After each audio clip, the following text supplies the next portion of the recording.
So in Asia, the population is growing quite rapidly. And as a result, there's an increased need for infrastructure, for water, for transportation, for energy.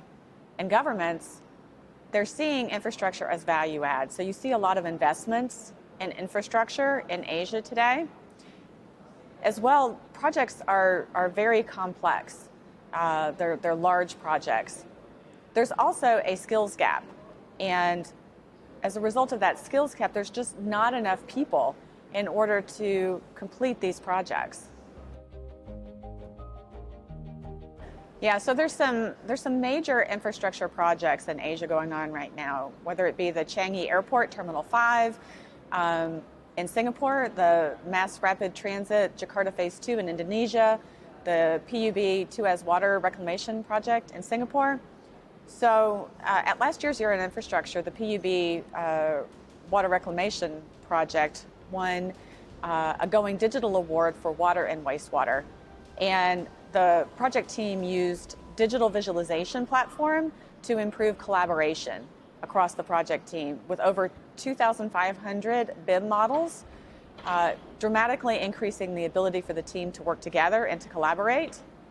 Now, this year, receiving a Founders Award at Year in Infrastructure is WISDRI Engineering Research Incorporated Limited. It is a new blast furnace project. It's one of the largest iron and steel plants in Southwest China. So the blast furnace upgrade project produced 4.76 million tons of molten iron over the year. So WISDRI needed to establish a collaborative BIM environment and a connected data environment.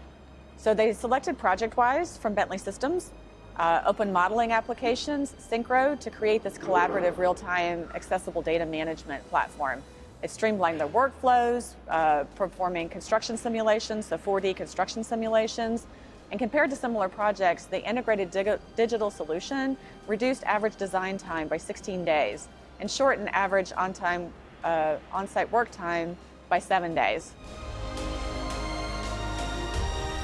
Yeah, so I wouldn't say it's a matter of areas that aren't taking advantage of it. I would say it's more a matter of maturity. So, as with any technology adoption, there's always going to be leading organizations. And so at Bentley, what we're working to do is to close what we call the adoption gap. And that's the gap between the technology available to provide innovative results to design firms and their ability to consume that technology. And so one of the ways that we're doing that is we're delivering innovative iTwin data-centric workflows into existing Bentley applications. So for example, ProjectWise powered by iTwin, the new iTwin advancements in MicroStation. We believe that by augmenting users' existing workflows with new data-centric workflows, with incremental advancements to their existing workflows, we'll be able to help close that adoption gap. So you have leading organizations that are kind of blazing the trail, but we see a rapid closing of that adoption gap. So it's interesting, we actually in Asia, we don't see a lot of holdouts. And the emerging growth of the engineering design practices in Asia, they're hungry for new technology. And I think you can see that demonstrated by the large volume of submissions and finalists at this year's Year in Infrastructure. Over 50% of the finalists at Year in Infrastructure were for Asia. Yeah, so that's a really interesting question. I don't see those objectives as mutually exclusive at all. They're not mutually exclusive. In fact, they're highly complementary.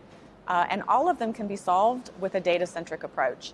So whether you're trying to create a more functional design or you're trying to meet today's sustainability and social responsibility goals, a data-centric design will allow you to do that, whether it's performing that engineering design review, utilizing an infrastructure digital twin, or developing a 4D construction schedule, or performing carbon calculations across an infrastructure digital twin. By breaking the data out of the files, it provides a vehicle for multidimensional analysis of that data and multidimensional constraints to be dealt with in an easier manner, all of which is needed to provide more sustainable, more socially responsible, more functional infrastructure. So I think the demand will continue to grow for the reasons that we talked about earlier with the increasing demand and the needs for population. I think the productivity and skills gap will remain. What I'm hoping is that the adoption gap, we can close that. I'm hoping that we can bring these new technologies to the masses to help solve these world's problems for infrastructure and meet the need for sustainable infrastructure in Asia.